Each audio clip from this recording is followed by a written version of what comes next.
Halo, hari ini kita akan belajar materi perdagangan internasional. Coba kalian amati gambar berikut ini. Nah, apakah merek-merek yang ada di tampilan ini buatan Indonesia? Tidak kan? Lalu, bagaimana produknya bisa sampai ke Indonesia?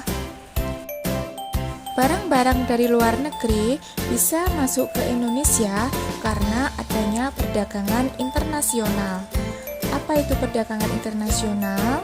Perdagangan internasional adalah suatu proses pertukaran barang dan jasa antara dua negara atau lebih dengan tujuan untuk mendapatkan keuntungan atau laba.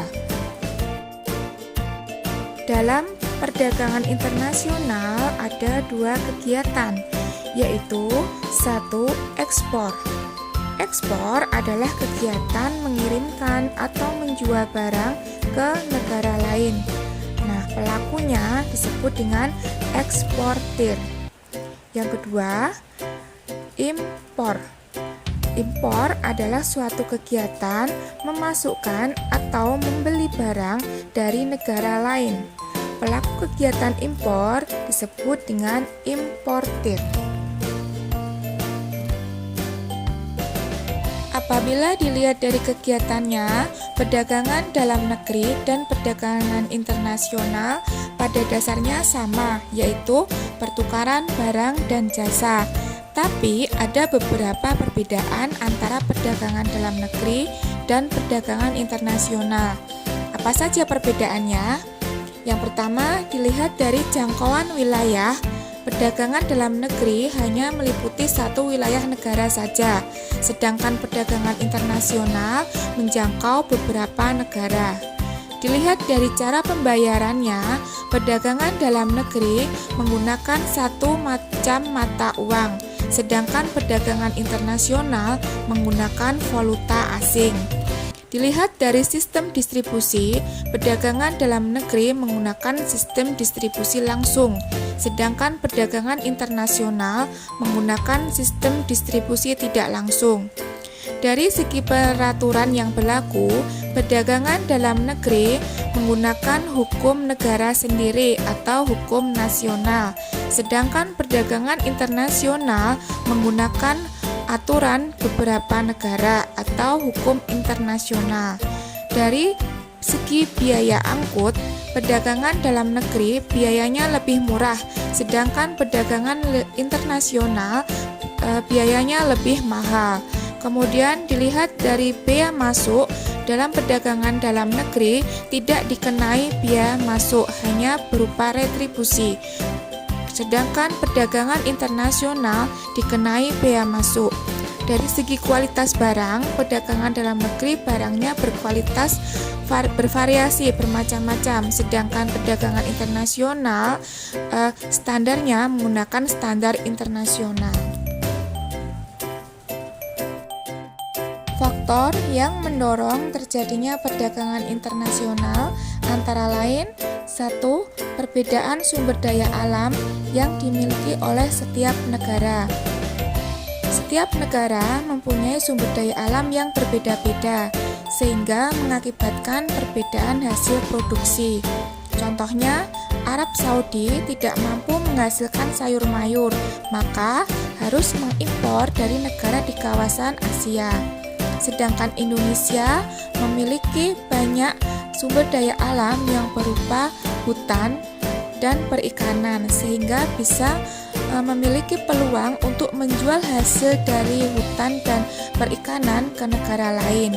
Nah, keunggulan yang dimiliki oleh suatu negara untuk memproduksi barang atau jasa yang tidak dapat diproduksi oleh negara lain disebut dengan keunggulan absolut atau absolute advantage. Yang kedua, adanya perbedaan kualitas sumber daya manusia. Adanya sumber daya alam yang memadai pastinya akan didukung oleh kemampuan sumber daya manusia yang berkualitas. Nah, apabila dalam suatu negara memiliki sumber daya manusia yang berkualitas, maka akan menghasilkan barang dan jasa dengan mutu atau kualitas yang lebih baik dibandingkan dengan sumber daya yang masih rendah. Yang ketiga, adanya perbedaan ilmu pengetahuan dan teknologi. Negara yang menguasai iptek akan mampu memproduksi barang dan jasa dengan jumlah yang lebih banyak, bermutu, dan dengan waktu yang efektif dan efisien dibandingkan dengan negara yang tidak menguasai iptek. Nah, iptek dapat menghemat biaya produksi, jumlah barang, dan kualitas barang, sehingga dapat memproduksi dengan biaya yang lebih murah dan jumlah yang lebih banyak dibandingkan dengan negara lain. Nah, keunggulan suatu negara untuk memproduksi barang dengan biaya produksi yang lebih murah dibandingkan dengan negara lain disebut dengan keunggulan komparatif atau comparative advantage. Keempat, perbedaan budaya suatu bangsa. Masing-masing negara pastinya memiliki budaya yang berbeda-beda. Setiap budaya akan mempunyai ciri khas dan karakteristik masing-masing yang bisa menjadi daya tarik untuk memproduksi barang yang bisa dijual ke negara yang lain.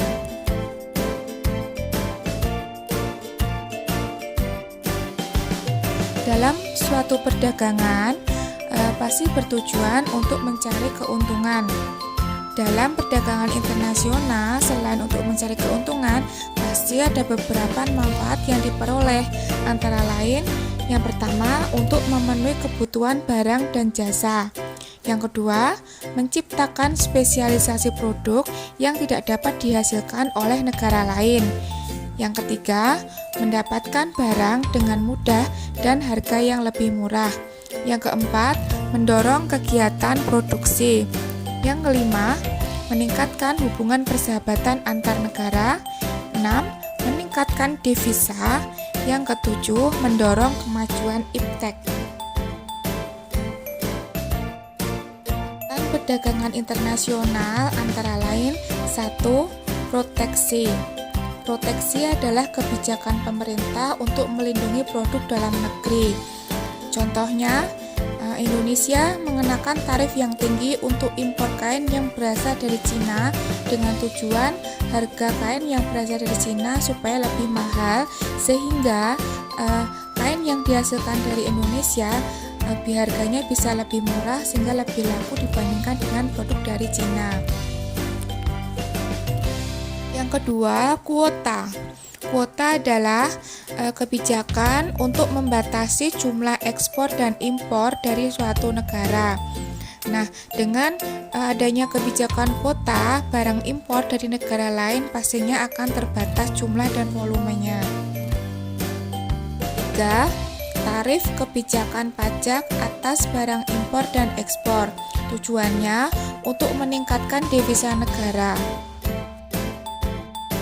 Politik dumping. Politik dumping adalah suatu kebijakan menjual barang di luar negeri dengan harga yang lebih murah dibandingkan dengan yang dijual di dalam negeri. Tujuannya untuk meningkatkan devisa negara.